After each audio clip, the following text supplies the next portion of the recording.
Hi everyone, welcome to this video. My name is Phil and I'm a senior lecturer in astrophysics at the University of Lincoln, and I've done quite a few videos recently kind of on galaxies, galaxy clusters, large scale structure, galaxy groups, explaining the differences between groups and clusters. This time around I want to go back to the galaxy groups but then look at different types of galaxy groups. Now if you haven't seen any of the previous videos on galaxies, groups, clusters, I'm going to recap and get to the point where we kind of explain what a galaxy group is, and then we'll explain the different types that we actually have. So if you haven't come across galaxies before, then these are vast systems of stars, gas, dust, dark matter. They're generally held together by gravity, so some of these are rotating like a disk, some of them are pressure supported, the stars and stuff are all moving a little bit more random. They do have different ratios of stars, gas, dust and all that in them depending on the type. Again, this video is not necessarily concentrated on or focused on looking at the different compositions, shapes, styles of those galaxies. But just to kind of give a little bit of a recap, because we are going to discuss the differences in the galaxy groups, we need to know at least the main types of galaxy. So if we have a look at the Hubble Galaxy Classification System, it looks like a tuning fork. On the right hand side we have our spiral disc-like galaxies. The top branch is galaxies that have like a spherical bulge in the centre of them.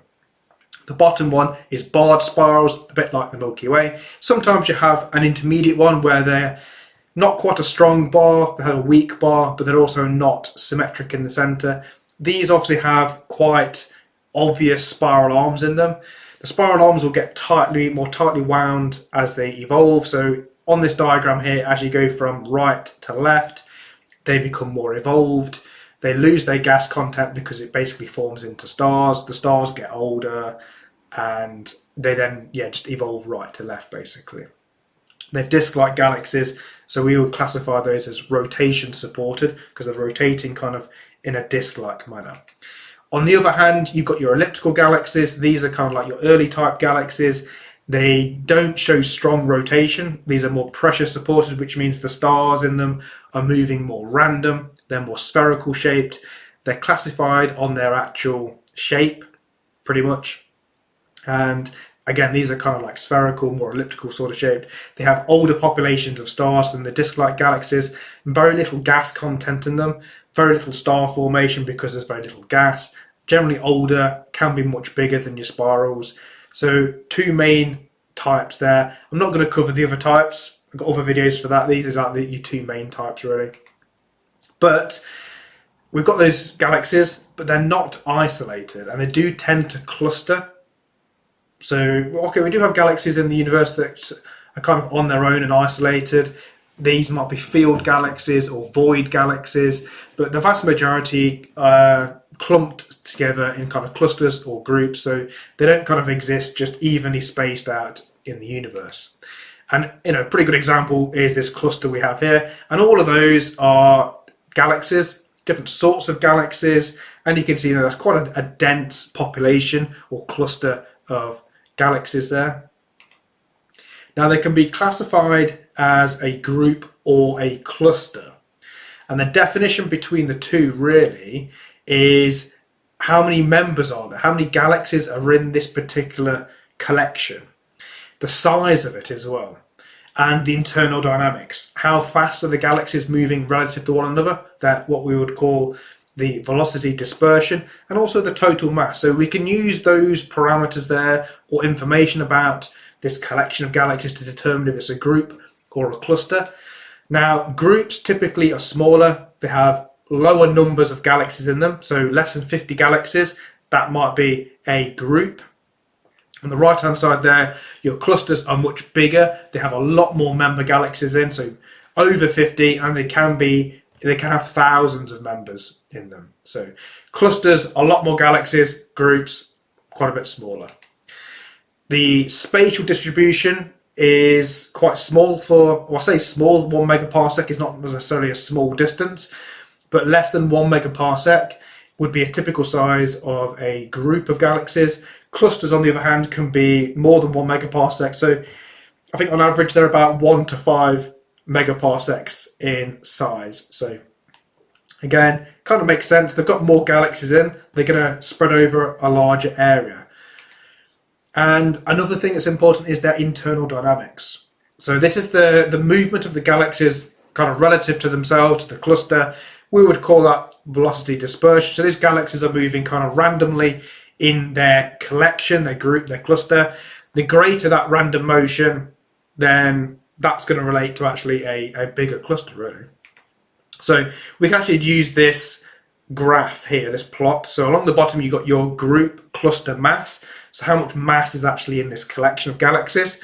We've then on the y-axis got our velocity dispersion. So that's how fast those galaxies are moving within randomly. And what we find is that as you increase the mass, then the velocity dispersion gets greater. So groups typically have velocity dispersions less than 500 kilometers per second, whereas clusters, on the other hand, would be significantly more, so 500 to 2000.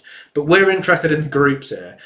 We've already done a video on clusters and the different types you can have, like, so we have regular and irregular, but now we're going to focus mostly kind of on the groups, the different types.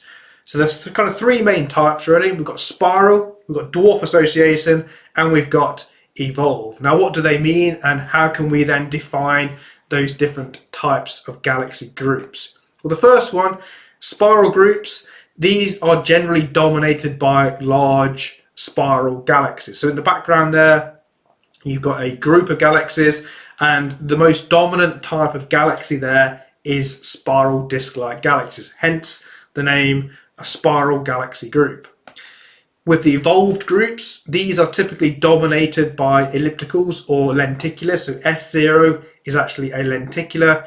I've got separate videos on those, but these are kind of distinct from disk-like galaxies. They're a lot more evolved, much older. They don't have the spiral arms. They're quite similar in some ways to your elliptical galaxies. So in evolved groups, these groups, their dominant galaxy type in them is your early type galaxies, so your older elliptical galaxies most of the time. Dwarf association, again, you're probably picking up on the theme here. These are galaxy groups that are dominated by dwarf galaxies. These will lack those bigger spirals or the big elliptical galaxies, and it's essentially just a group of dwarf galaxies. In the background, again, you've got one of those there with small dwarf galaxies. They're pretty hard to actually study because they're so small and so faint. But they are our main three types that we have, and they're dominated by the actual type of galaxy that is the main one there, basically. So it's not too complicated. Just a couple of key parameters, or not necessarily parameters, but bits of information about these three types of galaxy groups. The spiral groups have ongoing star formation. These are spiral galaxies.